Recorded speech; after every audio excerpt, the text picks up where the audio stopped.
Five Nights at Freddy's is a horror video game that came out around 2014, around the summer of that year. It was a simple horror game that gained so much traction that it turned into a fucking franchise. Not only becoming a franchise, but taking over the YouTube gaming sphere for a long while before dying down. Hell, although the popularity of the game has gone down, it's still fairly popular in certain circles. Even my older videos of it are getting consistent views. So why am I talking about it? Well, because a lot of people actually kind of look down on the series. But I feel that the first game actually kind of redefines how horror games kind of are. Maybe that's not the appropriate word, but it definitely did have an influence on indie gaming as a whole. In this video, I kind of want to go over how the first FNAF wasn't that bad of a game, and how FNAF kind of took over the internet. It all began with a single man. Scott Cawthon is an indie game developer that produced a line of Christian-themed video games that didn't do so well in the reception department, often being critiqued for being pretty mediocre or bad. He also produced a line of 3D films that were, well, they were very interesting. Well, what are you looking for? Well, Christmas. Well, then let's turn around and head back that way, and we can talk about Christmas on the way. What the fuck? Although Scott wasn't really that bad of a content creator at the time, he still had gems. For example, he created an RPG a few months before he created FNAF called Desolate Hope that actually looks pretty promising, as well as a couple mini games that were pretty entertaining as well, but nothing that really stuck with people. Scott developed the game Chipper & Sons Lumber Co. around 2013 and put it on Steam Greenlight around 2014. During this time, he got backlash from people on how fucking weird and creepy the game looked. Scott mentioned how it sent him into a depression until he decided to make lemons out of fucking lemonade.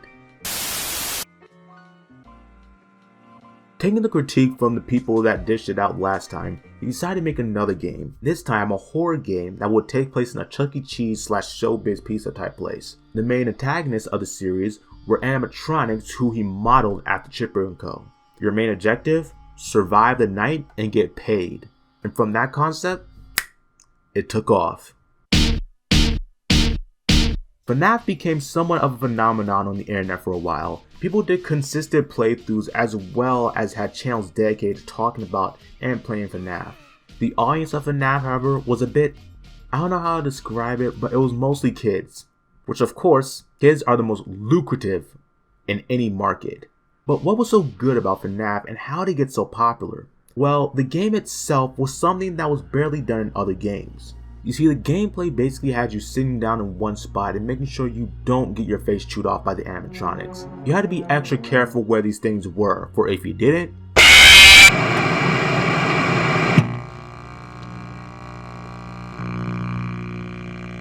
the special thing about this game is simply the straight up isolating feel you get from playing this game.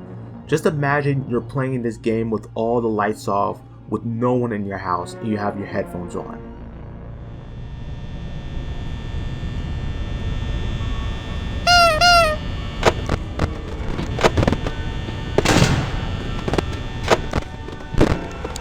That atmosphere just takes over and you're almost fully immersed in the game. Almost like it's not even a game, but you're actually an employee checking the cameras, having to be extra careful of the bullshit that goes on around here. The story? Magnifique. The storytelling in this game is actually handled pretty well. It's nothing too special, but it's pretty alright for what it is. In universe, the animatronics have to roam around the halls at night because their servos will lock up and they kind of have a built-in function that basically makes them see any human as an endoskeleton, and if they get you, they kind of stuff you in it, but it only seems like that on the surface. There's way more going on in the story. Way more. The popularity of FNAF should not be undersold. This game was truly a big thing for YouTube. The game obviously blew up because huge name YouTubers played it and screamed at it. Fucking What else made this game exactly popular? Well, not only was the gameplay a little bit more unique than most games, but the story itself was pretty interesting, not because it was told up front however. You see, in games you're either experiencing the story that leads you to the end of the experience, or in horror picking up notes on what exactly happened before you got there. FNAF does something similar where it leaves clues to its full story, but the full story itself isn't revealed through those clues. This led to people in the fanbase coming up with theories on the timeline and direction the games were heading. Due to this interesting way Scott took this game's storyline, people eventually started making videos and even dedicated channels of telling facts and lore about the game. Two of the most prominent were Smike and MatPat for a time. Smike mostly relied on little obscure facts and some theories that boosted his popularity, while MatPat ended up actually theorizing and putting the pieces together. MatPat is actually more of an important figure in this little puzzle, since he's one of the people who put the FNAF storyline together in a way people could understand it. Every FNAF video would be him trying to piece together a coherent timeline of FNAF and its events, only for it to be overshadowed by some new media. And this happened with every theorist trying to figure out the fucking story. Soon, the hype for the FNAF series eventually started to die down a bit, and eventually lose traction. Why though? Well, I've come up with a couple theories that could explain it. One reason might be stagnation. Now tell me, notice anything similar about these games? Yep, they're basically the same fucking game. One problem that many creative minds have is originality and how to bring about original and fresh ideas to the table. Nothing groundbreaking, but something a little bit more new. A lot of companies, however, mostly focus on what seems to work, and it can either turn out really good like Call of Duty, or horribly wrong like Telltale. Now I, and others, don't know why Scott never changed up the initial formula to, oh, I don't know, let's say walking. Maybe it was just out of convenience or something I understand, but come on dude. You think after making a fuckload of money off the first games, you have enough time to learn a little bit about other engines. Like dog, Unity is literally free. My second theory is the fanbase. Why the fanbase? You know why. You all know why.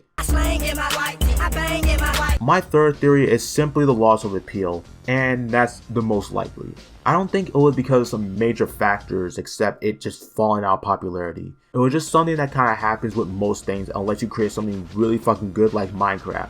Then you'll just become immortal, or just an alt-writer. Either way, the FNAF hype train was over.